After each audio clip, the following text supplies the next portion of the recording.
Hello and welcome to the Switchrpg podcast. I am one of your hosts, Gio, and I'm joined as always by just Jonny. What's going on, bud? Hey, everything's good. Everything's good. Stuck at home, everybody. All right. If this is your first time listening, this is the show from Switchrpg.com, where we bring you the latest in the world of RPGs on the Nintendo Switch. Now we're doing something a little different here today. We're not doing a news rundown in this episode here. This one, we have a main topic idea that we've been kind of just rolling down the street for quite a while. It's just the news has just been flowing in, so the episodes were getting long, so we kind of had to cut these things out, and I always wanted to cover this. So this is our opportunity to cover the main topics.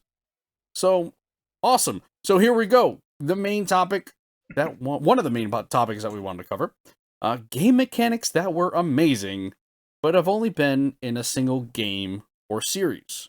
Now we have some examples here, and we did put a list of a few games. Yep. And yeah, let's see.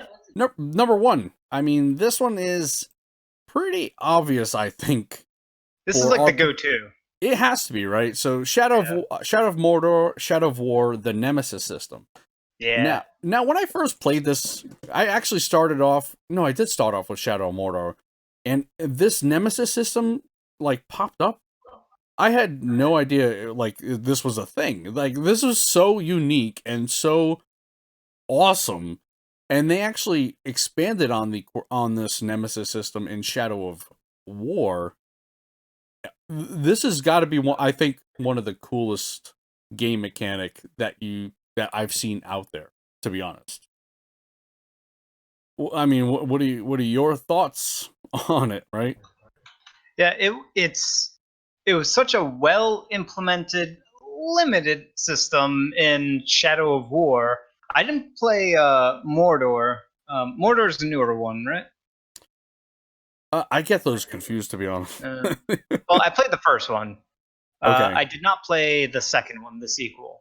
But what they had there was excellent. They did this dynamic sort of progression of a particular enemy who becomes your nemesis and will continuously taunt you as you progress through the game over and over and over again. And there's a progression to how they taunt you and the way that they taunt you, and sort of whether they defeat you, they have new things to say as you continue forward, or if they get defeated by you, they are changed and they come back differently because physically, yeah, they physically change, and how many times you essentially kill them or think you kill them and they come back, that reflects in their character as well, and they just get even more disfigured every single time that you re-encounter them if you've killed them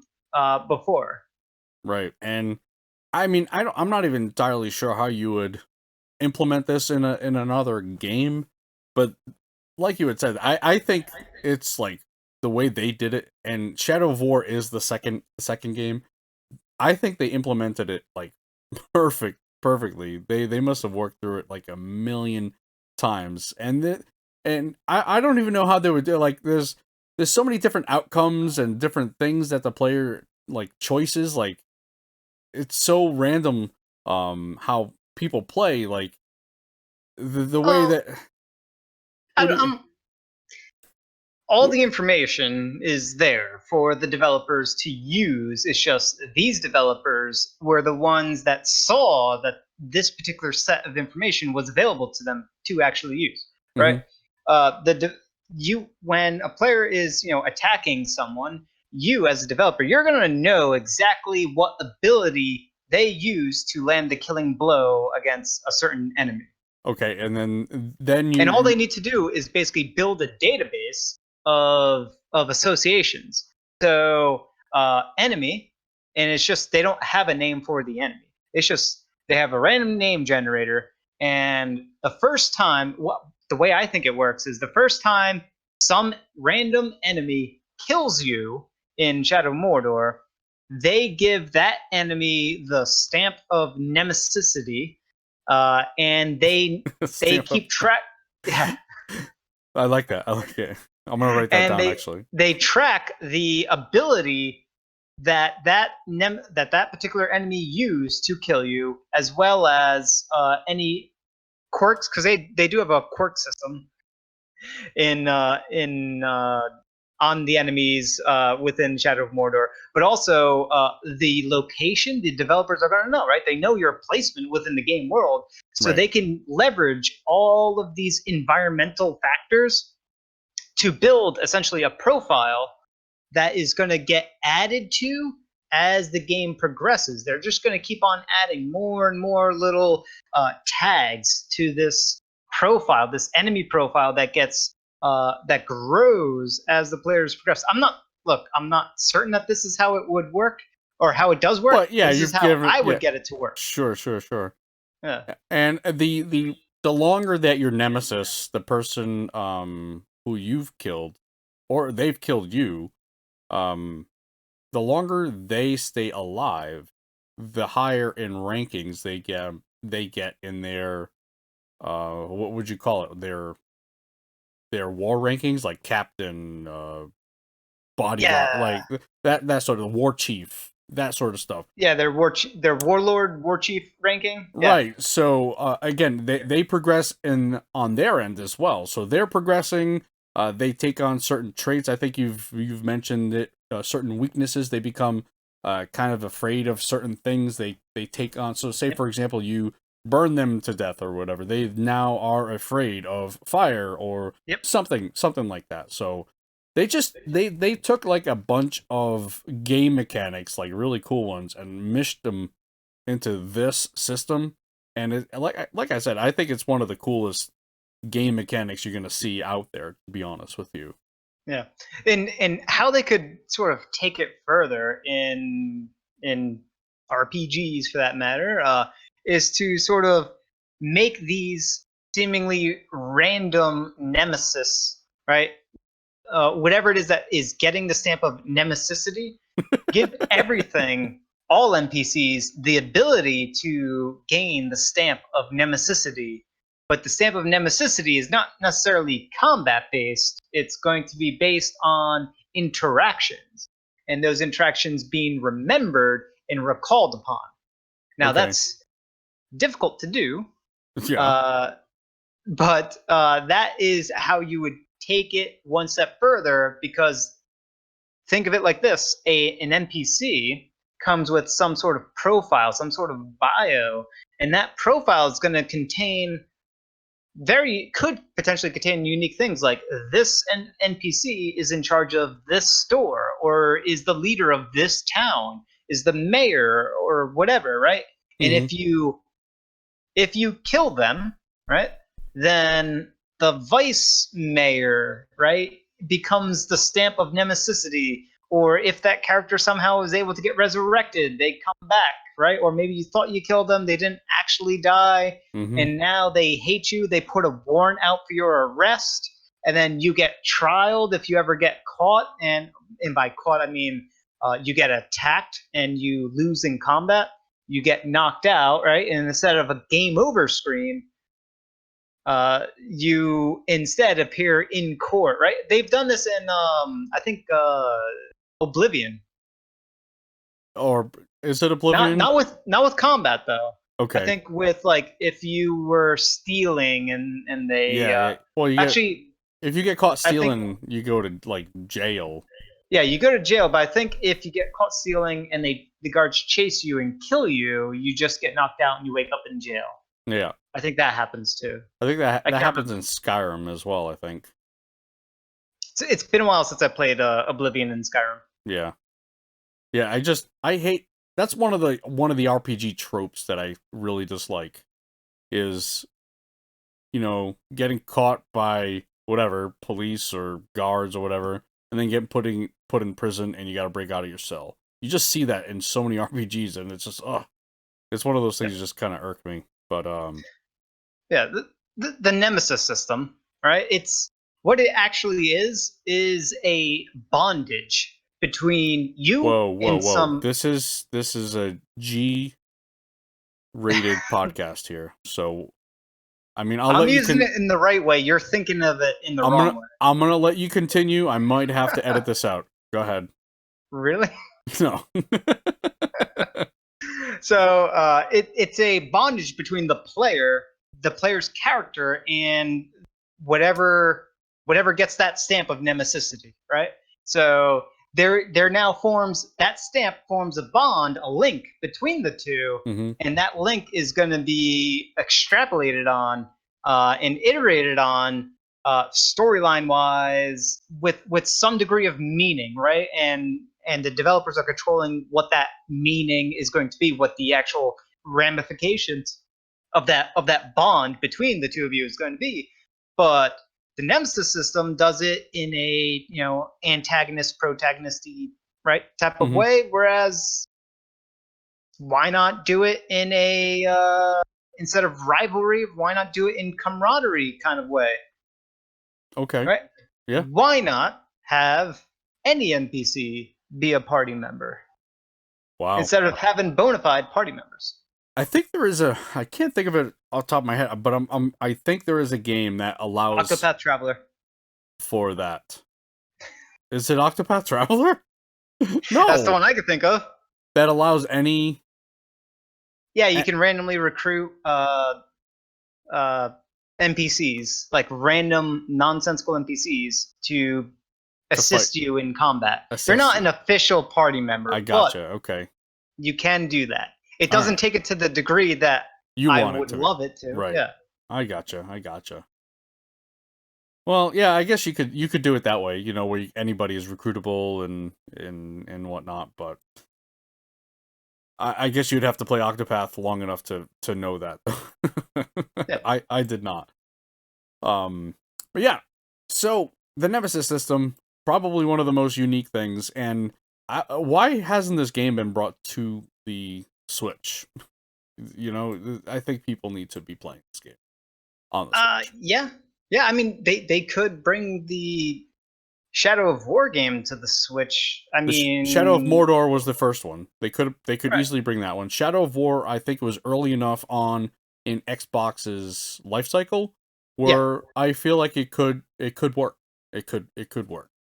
Yeah, that's what I'm saying. I think I know for certain that Shadow of Mordor will work because that Yeah. was it was both pre-gen or prior gen, last gen, and Mm-hmm. current gen. But Shadow of War is current gen, but it's running on probably the same engine. Yeah. I don't see it would be downgraded graphically if it came to Switch, but I don't see it being an issue if it came to Switch. I mean, it ran on the original Xbox One, which is not a powerful system Mm-hmm. by current standards, right? No, right. So So I think it could work.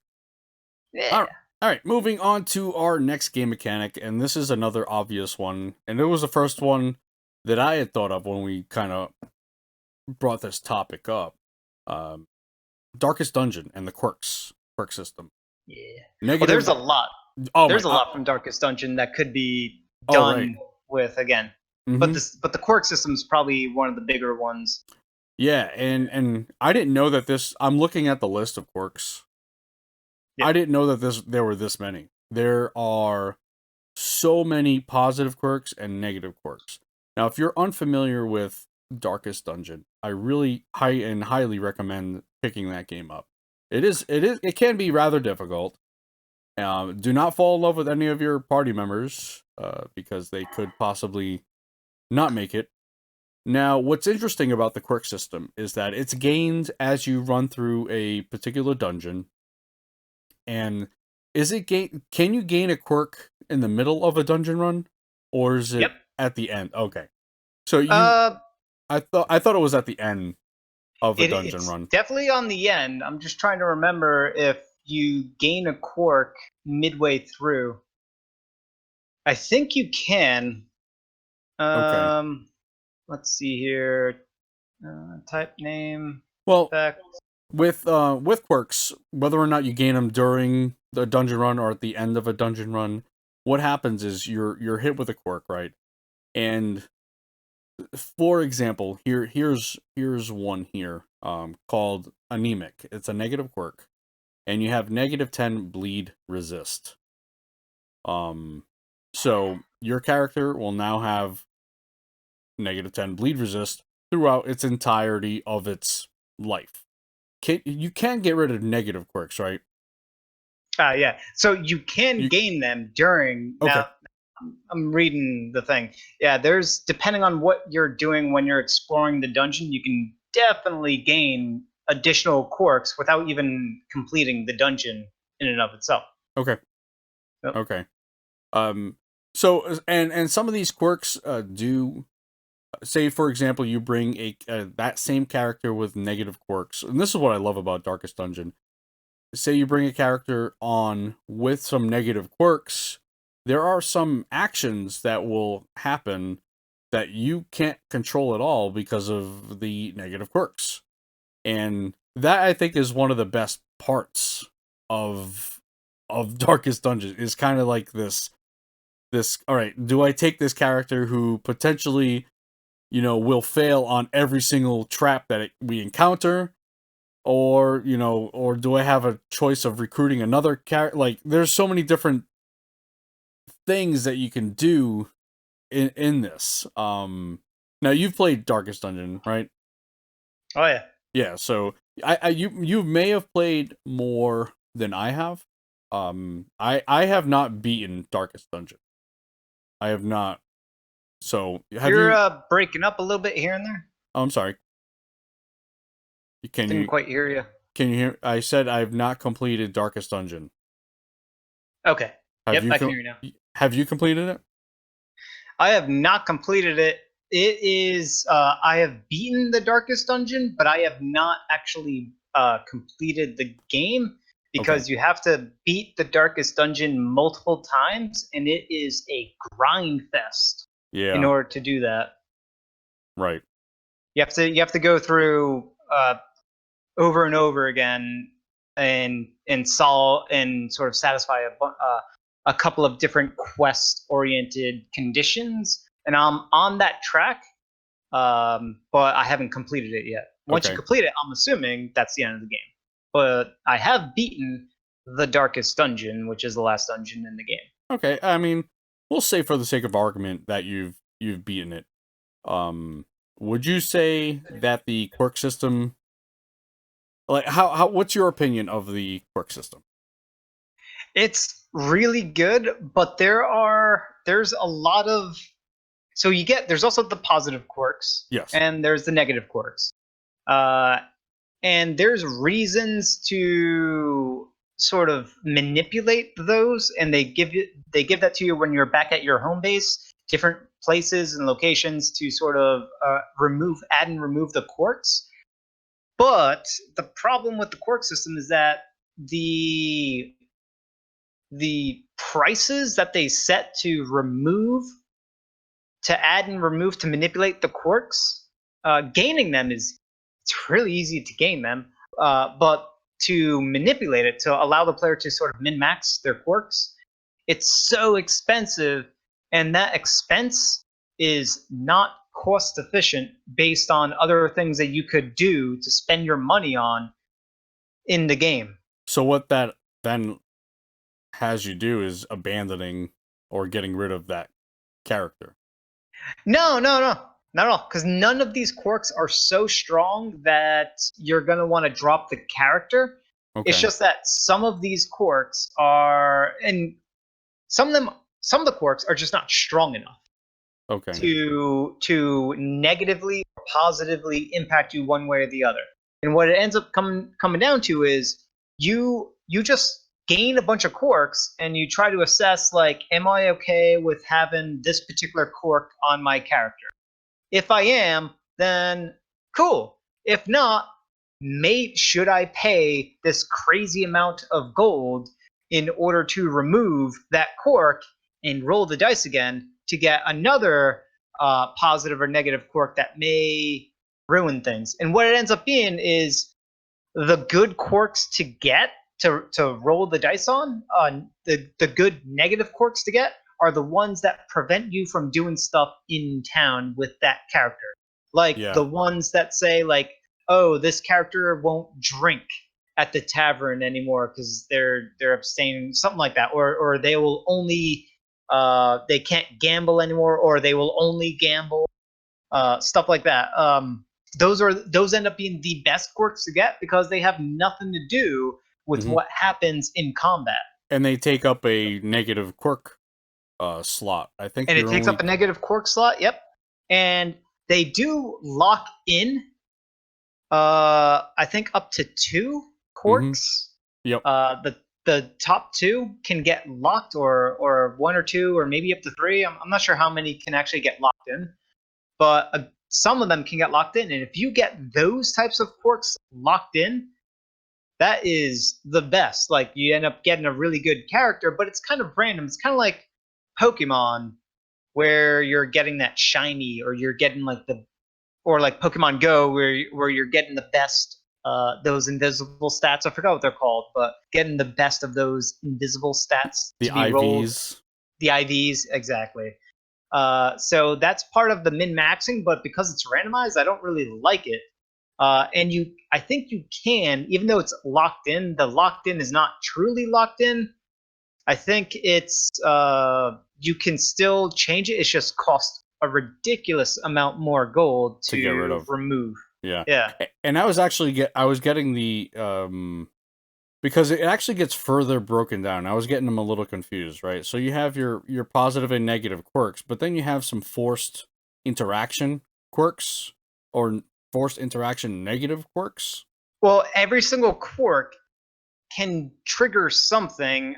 Maybe not every single one, but a lot of quirks will do something in either in combat or as you're exploring a dungeon in and of itself, where your character can do something like they will lose a turn, right, because of their quirk. Like really, really bad stuff like that. Right. Or they, if they see a trap without you even trying to, all right, let me get the best person at the job to disarm this trap. This person will just automatically just go and do something with it. And I'm looking at a bunch of them here. Let me see here. Obsessed with killing. Yeah, a good one is Klepto. All right. Kleptomaniac, prone to stealing. Yeah. So they will automatically go for the treasure without checking for traps. Yep. And there's a 35% chance that will... I don't know if that's a 35% chance that you'll get it, or... There's a bunch, like Necromania, there are so many. Yeah. Yep. Plutomania. All those manias. Yeah. Egomania, Curious. Yeah. Yeah, so man, there's just so much involved. So many, like, if you're a stat nerd, or if you're into the numbers in games, like this has to be your kind of game. If you're into like the nitty-gritty, the kind of like I said, the numbers part of RPGs, you got to be playing Darkest Dungeon. Well, this is like the trait system of Pathfinder, or traits of characters within RPGs. This is what makes them oddly enough, quirky, right? It makes that particular character their own unique thing, right? They labeled it correctly, right? It is the particular quirks that make up that particular character.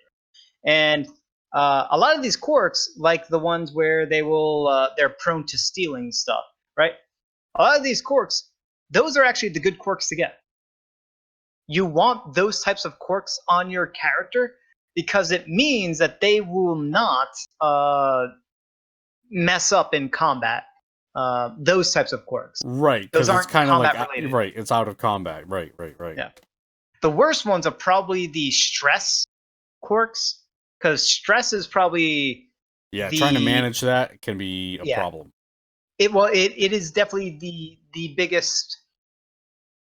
It is the biggest cause for things going bad, is being unable to manage the stress of your party, and that is the biggest reason why your party will wipe, is because someone became stressed out and they developed some sort of I think it's called a madness.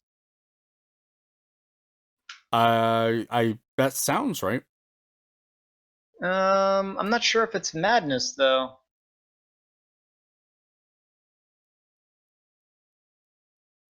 Are Yeah.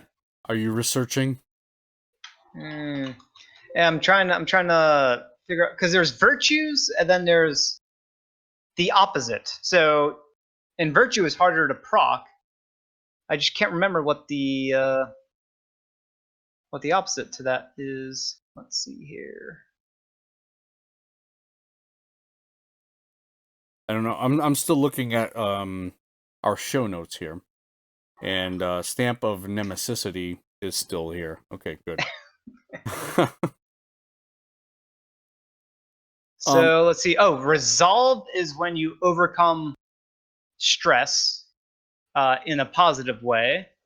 And let's see here.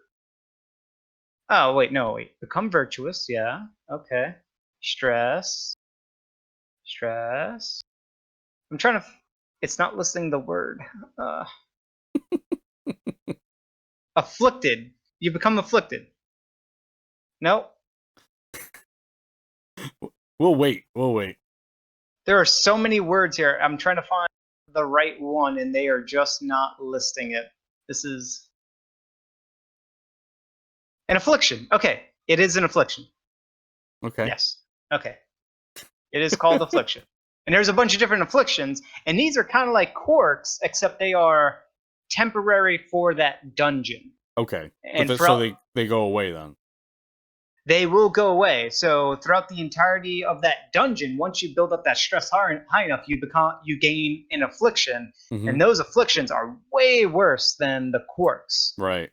They just cause all sorts of, once again, and this happens with your characters, except these are more combat based, and these will cause your characters to lose their turn on in the middle of combat because they decide to even worse than that, even worse than losing their turn, they take their turn to attack your own allies. They can. Yeah. Yeah. There are some pretty bad ones.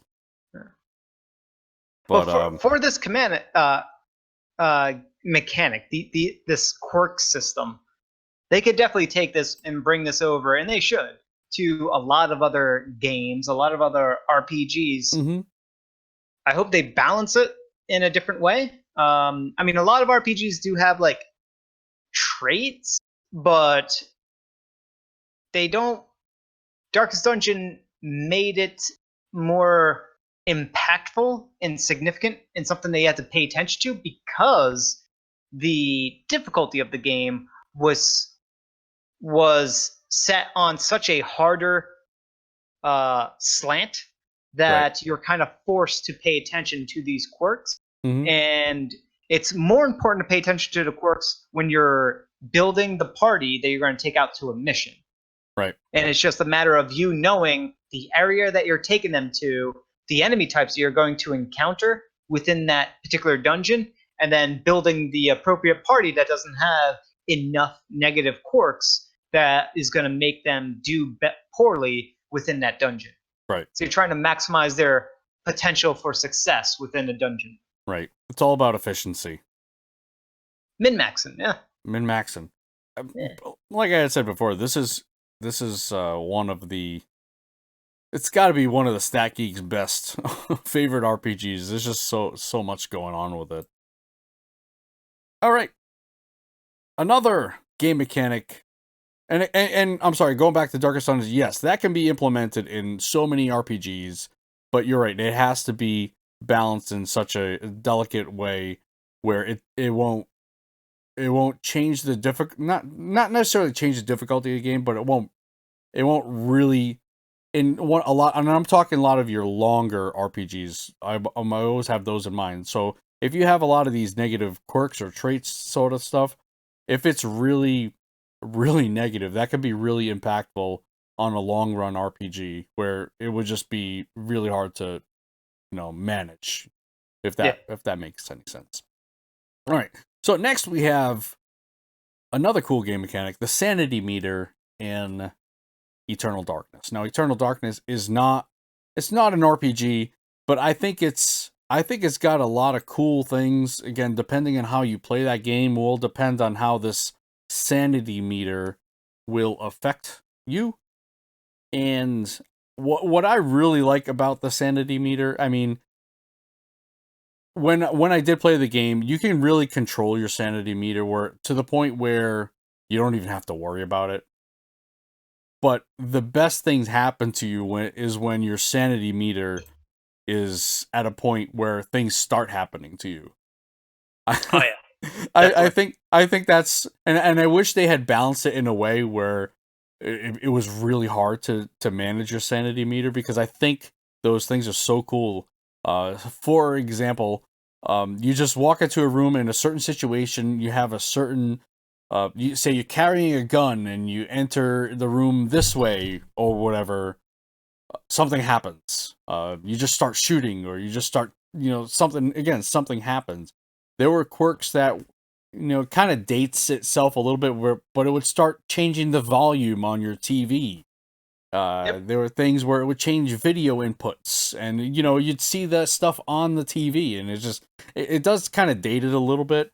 But Yeah. I get Books would if you're walking through the library, books would fly from one end of the room to the other. yeah, You'd hear like doors slamming shut as you're walking around the mansion, like right. people knocking on the front door or ringing the doorbell, and if you go to answer it, like there'll either be no one there, or there'll be like some weird like ghost scream, like scream jump scare thing Right, but happening. and you only get those things once your sanity meter is at its, I think it's lowest or its highest. I forget how it worked. Well, What it a builds up. The build the up, okay. the effects get more ramped up the lower your sanity gets, and Okay. they happen more often the lower your sanity bar. Think of like the sanity bar as, or the sanity meter as like a life bar. Mhm. It's basically the same thing, but it's based on your sanity. You Right. just don't die if it goes all the way to zero. Right. But man, just experiencing those things is kind of like you don't get to see all these things if you just play, if you don't want, like, if you just continue to keep your sanity up. You don't get to hear or see any of those things, and those things are awesome, especially in this kind of game. It's like that's the stuff that you really want to have happen, and Yeah, I just think they just, I don't know if they overlooked it or they just made it way too easy to manage that insanity meter. yeah. I just don't think they had enough time to. I think they were focused more on just finishing the game, Okay, and they got it finished, and like the sanity effects and all that. It just wasn't sort of important enough for them to revolve the game design around, and they just wanted to treat it as it was, right, as like an effects based thing, and they didn't take it to the degree that they potentially could have. right. And by doing that, right, they need to finish the game sooner. So because they need to finish the game sooner, they didn't polish the sanity. What they did have there for the sanity system, they didn't polish it. So it's when you play through the game, you end up, as soon as you get those the rune spell for healing Yeah, there's a spell that you could just take and care of it. regen. There was Mm, another one for regenerating certain meters, and once you get the regen one, especially when you get the purple one, the purple rune mm-hmm. that does everything. That's just Yeah, game's easy mode. it really is easy mode, and in a survival horror, you really want those like environmental things going on. Like you want to be able to hear, like, oh, there's something in that next room. I don't know if I want it. Like, you want to create that suspense. Yeah, That's the whole idea of it. And they kind of they missed the mark. They almost they had the gun and ammunition. They just kind of missed the mark with the execution. yeah, and you can imagine like you could, just as a very quick example, you could leverage the sanity system as a puzzle solving mechanic where you need to purposely go insane in order to have something like a wall melt away so that you can walk Walk past it. through it, right? Yeah. Yeah. Something weird like that, where going insane unlocks things, and you end up using it in a way, or for example, certain enemies that are like these real life big giant physical brutes, but then you go insane and you see that they're actually being controlled by these little tiny imp things that you can just very easily kick, Flick right? away or whatever. Yeah. Yeah. Yeah, and you could definitely, just that simple, you could create an RPG that way, you know? Oh yeah. Um so yeah, very, very cool. I loved, and I was, this came out around the time I was really into like survival horror, so this was my jam. Definitely my jam. All right. Well, I'll let you describe the next one because I never played it. Yeah. So funny enough, I actually beat Bloodborne. I think like last week. I beat it Oh, again. okay. Again. Again, yeah. I'm so jealous. It was my girlfriend's playthrough, and she was pretty much at the very end. Okay. But she just didn't want to. She didn't want to complete it, so I was like, you know, what, I'll complete it. You I just gotta I watch you're like, I gotcha. so that you can, you know, see the ending for yourself and all that. Mm-hmm. So I went through and beat it. But what Bloodborne has that like makes it very unique, on top of the many things, is this insight system. Okay. And it's not so much a mechanic that you are, it's not a gameplay mechanic that you're gonna interact with in a way of like combat. I don't think it affects combat. It can be affected by combat against certain enemies.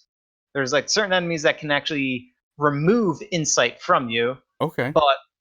but insight in itself is, there's a couple of different uses for it, but one of the main reasons why insight is a thing is that it unlocks story. And the way story's handled in the Soulsy Borny style games Soulsy is, Borny.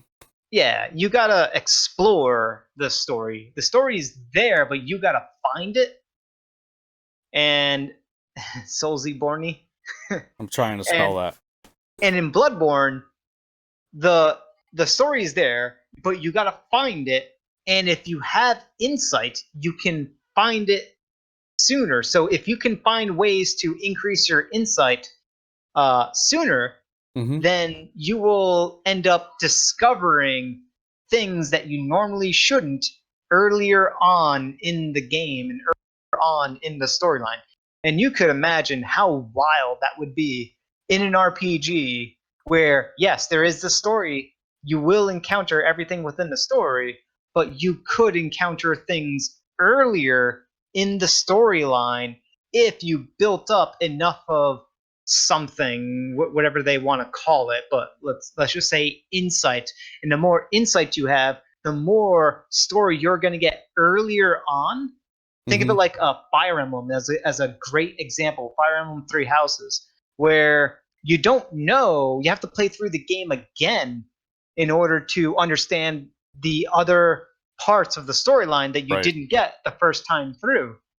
But in if it had this insight system from Bloodborne, you could, in theory, build up enough of the insight To know where what's you going can on over there. start, yeah, you can start seeing what's happening across the other sort of houses and start to gain insight into what's going on there in addition to your main sort of story branch. Okay. Yeah, that's definitely a unique thing. I mean, with Souls like, or Dark Souls in general, the story is there as you want to take it.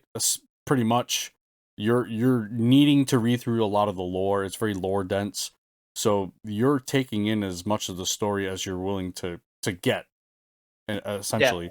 But this is a little bit different in the way that your insight gets you. It just, like, is it just earlier in the storyline? Is that how So, it's working? so it still has, Bloodborne still has the like, hey, you gotta read the description of these items and talk to these NPCs in order to get cryptic messages about the story and the world. That still exists, Okay. but with insight, the world will actually start to reveal Oh. parts of itself to you. You'll start to and given that the world is based on similar things that Eternal Darkness is based on, you'll start to hear things as you gain more insight. You'll start to see things in the world and hear things in the world as you gain more insight. Kind of like a sanity system, but it's not. It's not as it's very different from the sanity system, but Yeah, yeah, yeah. it's kind of leading towards your character as you play. The more insight also reflects the more insane your character is. Although you're not insane, you're just gaining more insight into something that doesn't want to be seen, Mm-hmm. kind of. And because you see it, it can make certain people go blind. Right. Yeah, Awesome. I so want to play that game. it it's brilliance. It really is. Brilliance. It really sounds like it. It's the Castlevania game that I've always wanted. Next we have now this again. This is not an RPG, and we were kind of talking about this game a little bit beforehand, and it turns out it wasn't as unique as we thought it, or I thought it was. The game is called Super Hot. Super Yeah, Hot. If you're not familiar with the game, it's a very artsy styled game where it's a first person shooter, or I guess. And what's unique about it is as you move, the enemies move. So when you're stopped, the enemies are stopped. So you're trying to progress through. I'll call it like it almost looks like an office space. Like every environment there looks like an office space. So you're trying to get through this, and every time you're moving, again, it's a first person shooter, so you're shooting at the enemies. It's just it's very, it can be very as chaotic as you want it to be as well. So it's a very interesting dynamic. Now, again, you and I were talking about this before I hit record. How this can be or is implemented in some roguelike games, and one of the games that you mentioned, and it's very popular in the Switch RPG community, is Tangle Deep. Tangle yep, Deep. That's just one example. Now, you had mentioned that this kind of mechanic is implemented in a lot of roguelikes. So in Tangle yeah, Deep, it's a grid based system of kind of like your top down not top down perspective, but kind of what would you call it? Kind of perspective that. JRPG isometric. Yeah, it's not really, yeah. So basically you're walking around the grid, and every time you move, if an enemy is on that screen, they take an action. So every action you take, whether it's a move action or an attack action, the enemy will also do the same. So if you're just standing there, the enemy's just standing. So this kind of game mechanic is already done, but obviously what Super Hot has done, they've taken it and they've put it into a first person perspective. In a game or a game style, you don't typically see that. So yep, I thought I was really unique there, but it's already been implemented, so whatever. Anyway, let's move on. So I mean, I can't even. I thought I was special. I'm not special. Well, the fact that it's in a first person shoot, it's special there, and it could be brought back into an RPG in a way that makes it special again, Well, right? and you say special, and the immediate thing I think of is in Fallout when you have the VAT system. So they take a first person wannabe shooter, first person RPG, and you use the VAT system.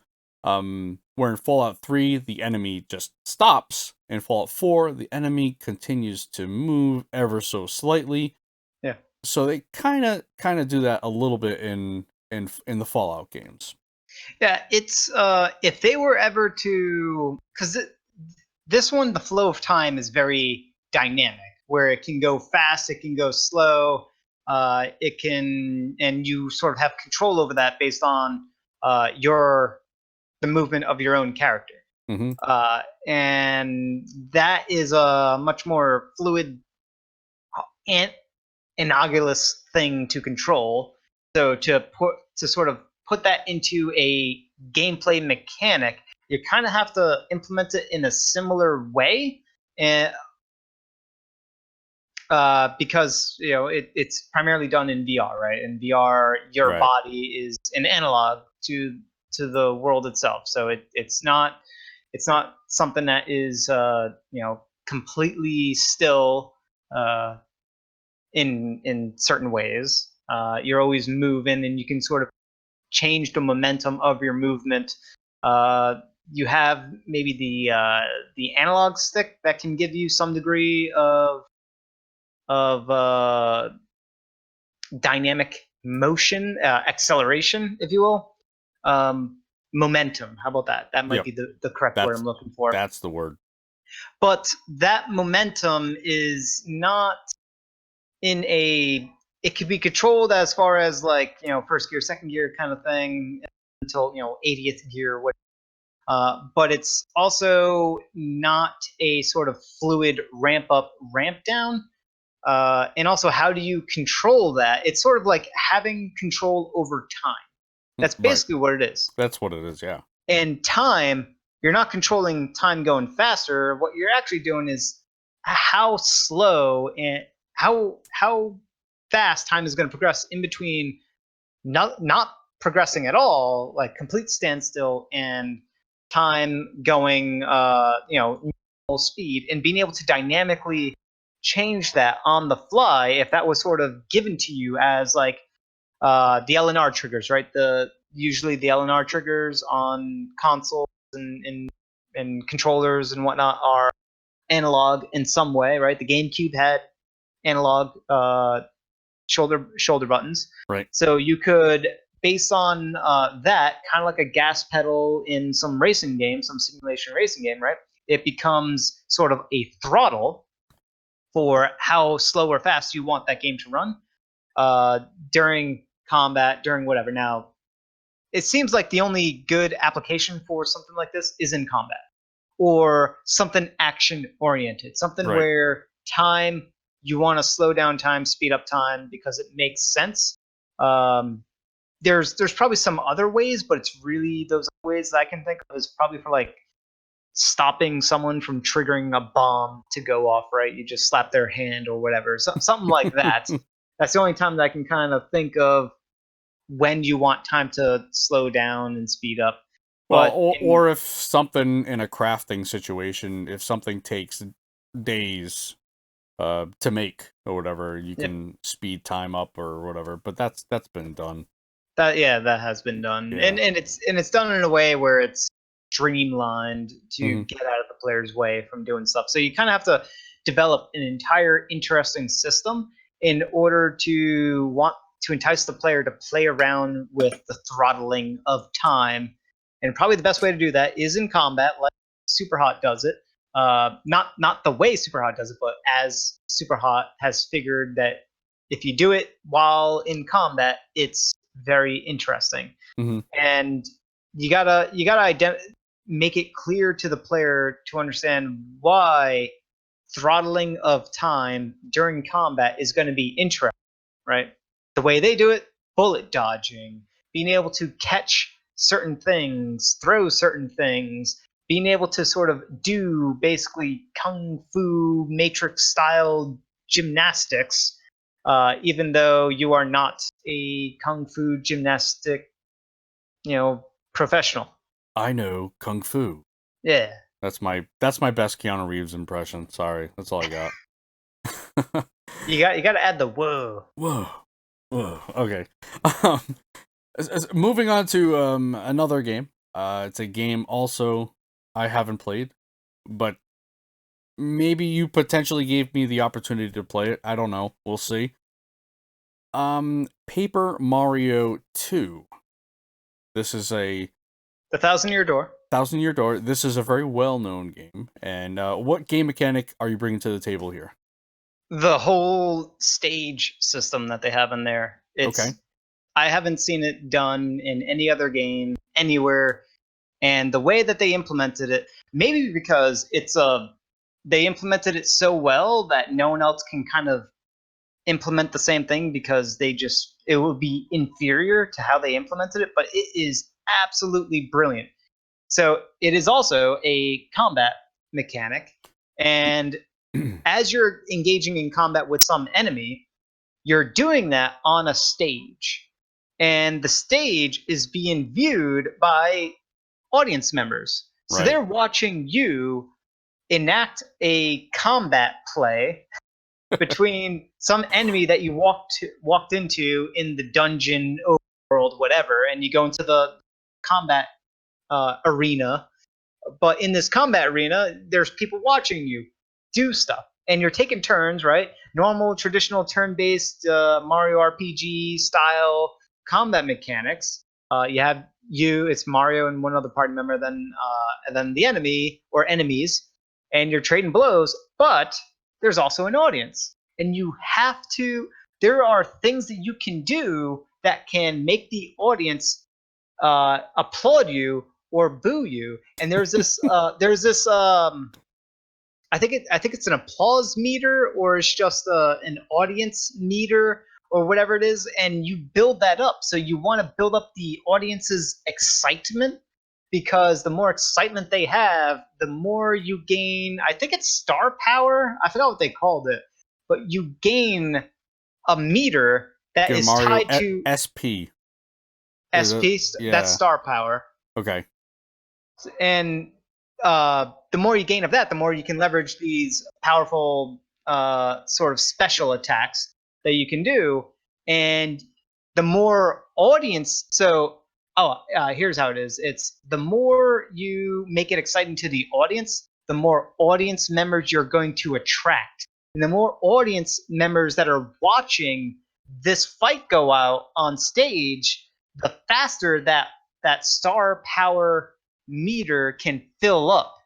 So you want to build up, and they labeled it correctly as star power, right? You want to have Mario with as star power, kind of like a film or an A actor, movie right? star, Star right. power. So you're leveraging the star power to use special attacks that you can do throughout it.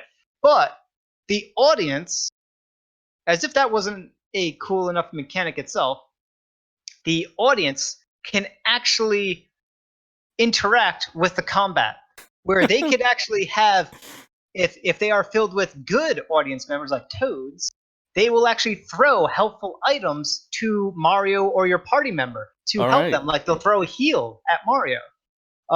Or they could be filled with enemies, and the enemies will throw like a turtle shell that will mess up Mario if you're not paying attention.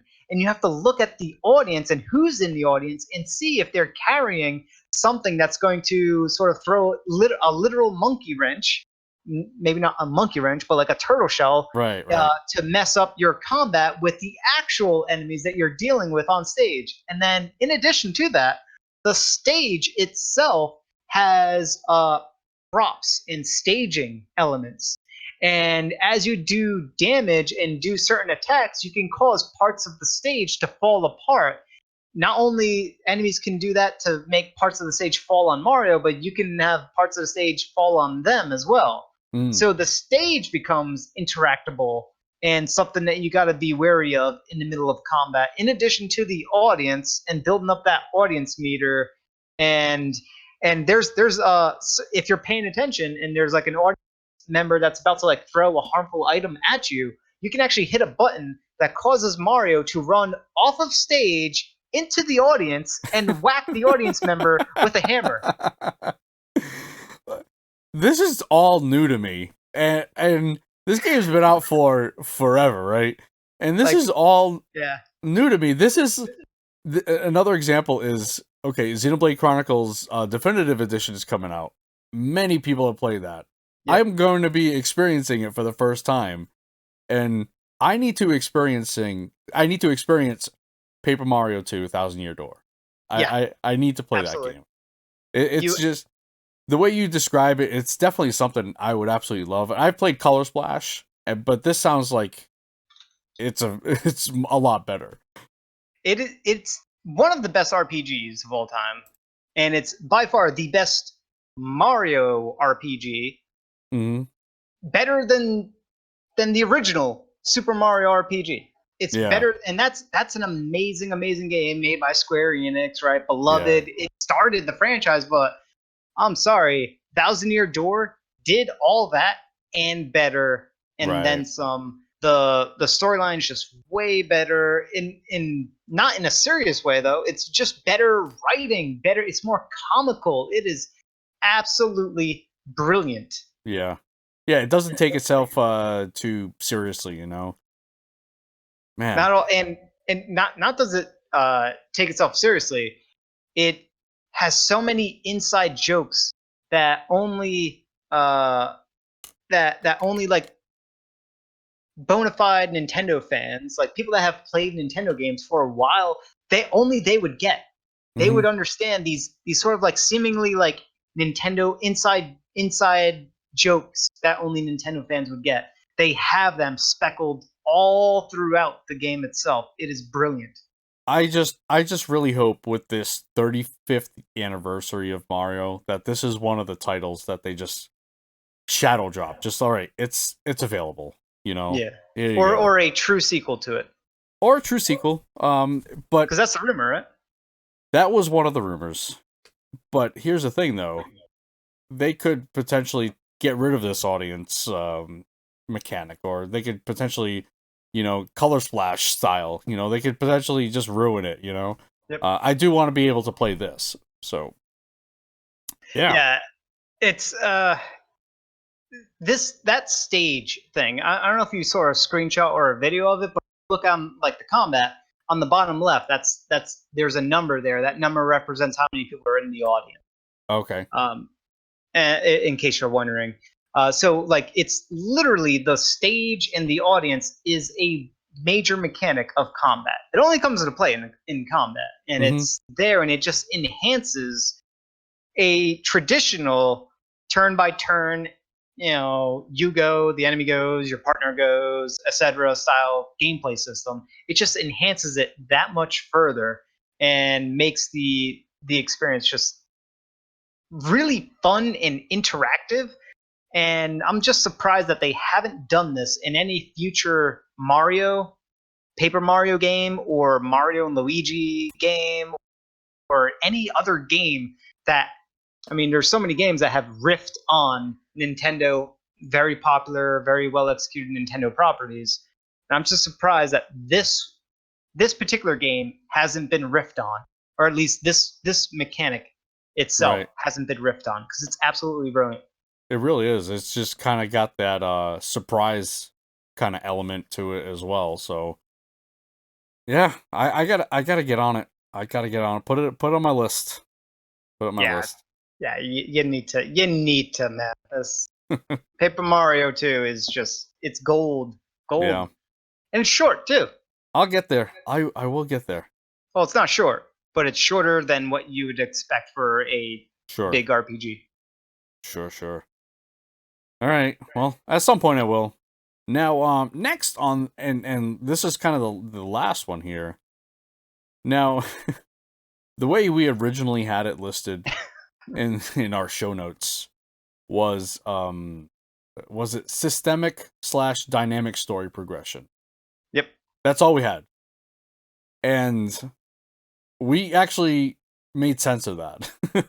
We must have had like a thought in there and just kind of forgot about it, but we put it all together. So systemic as a system that is interactable by the player, and a dynamic story progression. Now you are actually playing through a game that this kind of fits in this really, really well. Yeah, Radiant, yeah. Go ahead and explain it. yeah, Radiant Historia. Mhm. It's pretty much the only game that I have seen this type of control over the story progression. Uh, that in a very traditional, very linear, but also not linear storyline and story progression in a traditional RPG. And they sort of give you free reign and incentivize being able to go back and forth in time in the storyline.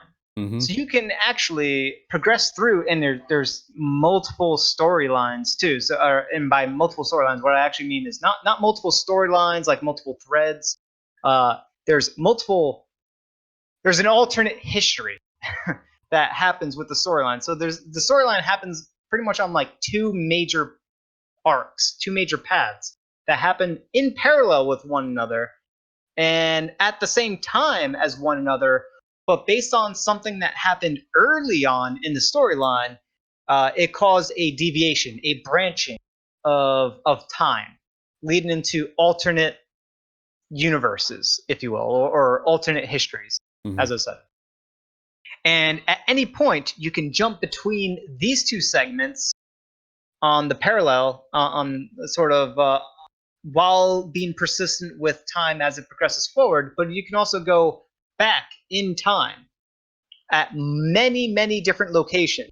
At pretty much all the major story beats that are in this game, or all the points in the game where a decision was to be had, Mm-hmm. you can go back to the future too, right? Back to the Or something. Future. Yeah, Yeah, exactly how. Yep.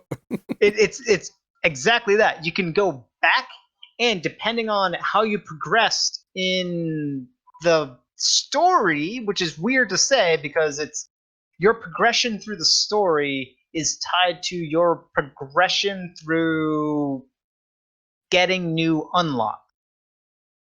And by getting new unlocks, and these unlocks are weird because they could be like abilities, they could be like items or information too, where a character tells you that, oh, the password is butter, and now you know the password, and you can go to the alternate history or go back in time and be able to actually use the butter password in order to get through something. Now, is that actually a thing? Is it butter? No, I don't know why butter came to my mind, but So but sorry, I butter just was just there.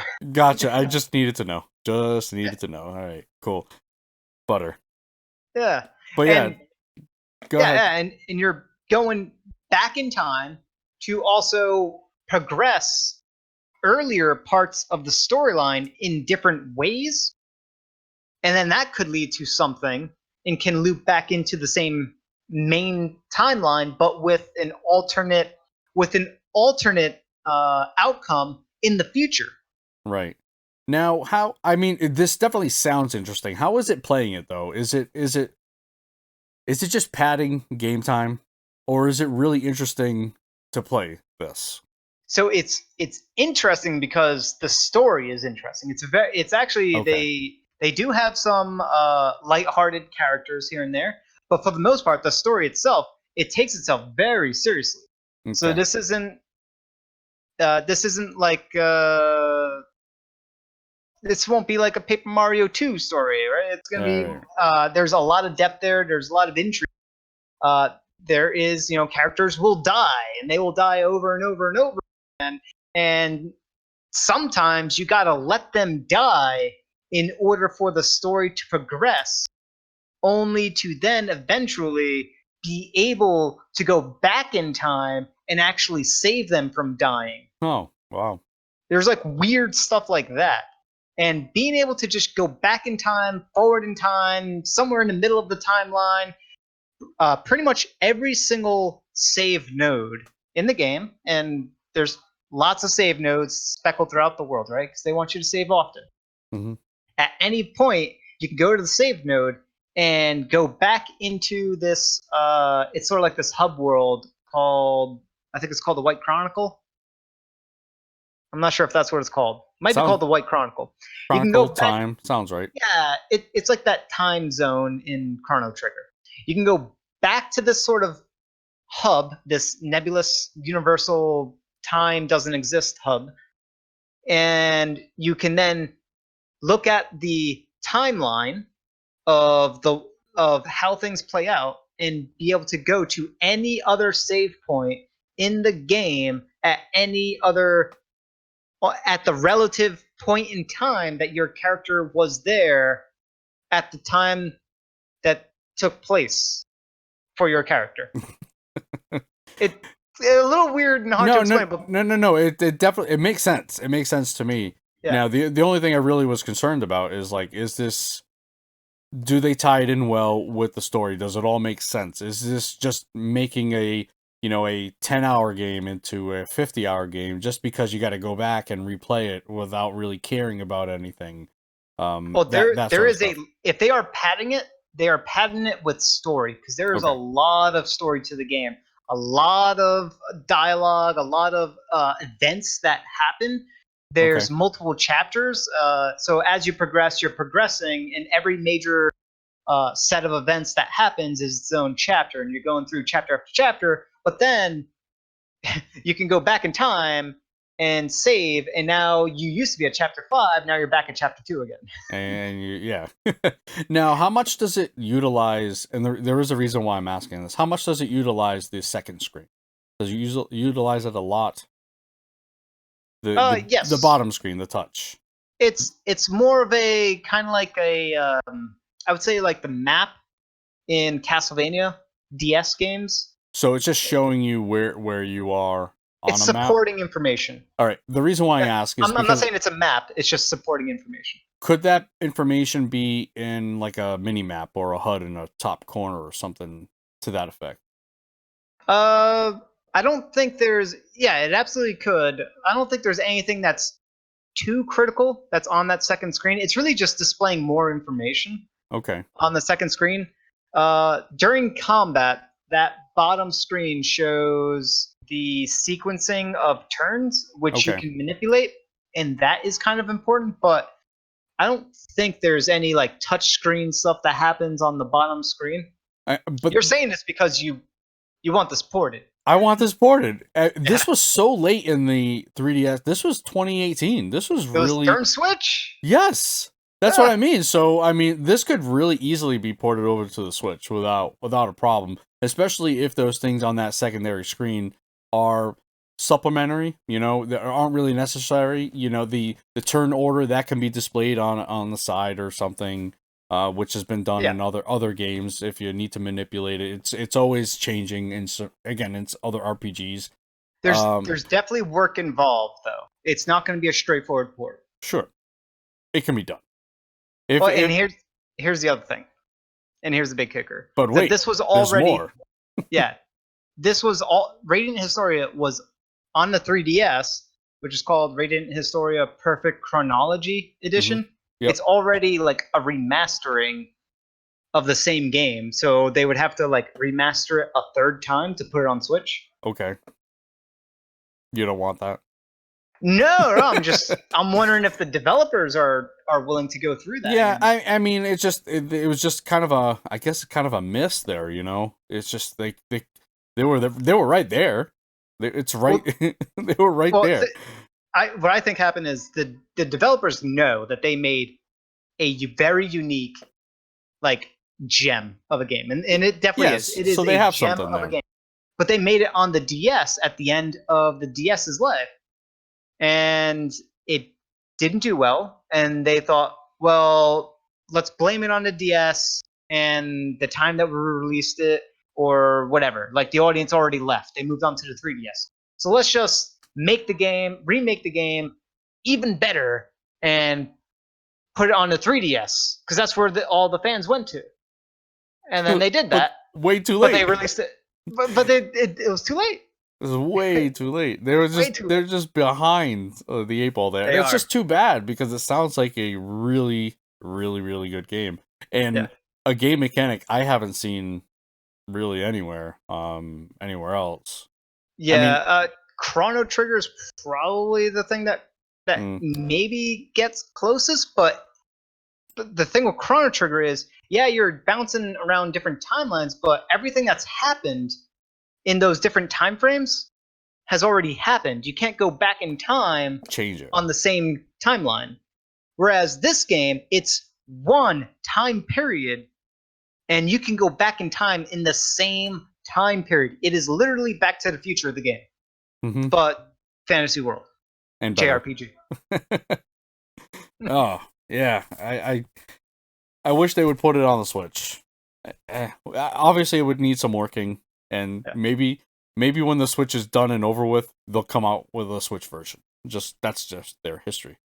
It is super good. It's to see this mechanic. I would love to see this mechanic brought to other games. It's just really hard to do because it is so critical to how the story is made, created, and written. It needs to make sense. That's the big problem Right. with this type of mechanic is how integral it needs to be with the storyline. Mm-hmm. Yeah, right. It all needs to tie together. All needs to make sense. Yeah. And that's why this particular game is so special because this what they have pulled off by being able to do this, even though there's like other elements to the game that are like, well, it's like mediocre or like, yeah, this has been done before. Just this mechanic, just this ability, this level of control you have over the storyline, being able to go back and forward in time and in alternate time frames, and even more crazy stuff like going into like different universe of worlds that exist on their own time. It's same time frame, just like a different universe. So they have like stuff like that going on. It's just something to be applauded. Right. Man, another. I'm actually, while you're talking, I'm looking at listings from eBay and GameStop and stuff. I'm gonna probably get it today. Really? Yeah, probably.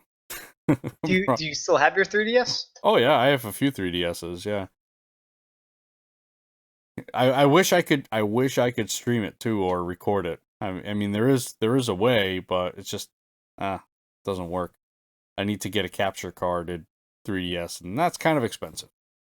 Yeah, last thing you want to do. Well, actually, I don't know. Maybe you might find something cheap on eBay or something like that. I could look. I'll also look at that. But yeah, I mean, I don't think you should. There's always the later stuff, the laters. the laters. Yeah, the laters. Oh, gotcha. Okay, Yeah, yeah. gotcha. That is another way. I gotcha. I like physical hard copy. And when I was looking, I wasn't just looking at the regular listings. I was looking at collector's editions and Yeah. like that's just the way my brain goes. But yeah, that is actually going to do it for today's episode. I'm so glad that we actually got to do this. We've been wanting to do this, and we will probably maybe continue doing stuff like this, things other than news, because we do things other than news. Yeah, that's going to wrap up today's episode for the Switchrpg podcast. Thank you so much for listening, and thank you to everyone who sent. Wait, I gotta change this. There's no questions. Yeah, there is none. Oh, geez. All right. Remember, you can listen to the show each and every week on your favorite podcasting service, whether it's Anchor, Spotify, Google, the Apples, all those things. We're on there. And finally, head over to SwitchRPG.com for all your RPG needs on the Nintendo Switch. Until next time, we'll see you around. And don't forget, Jonny is the best. We got to remove that, Jonny. Yeah, we keep that in there. No, we got to take that out. See you later.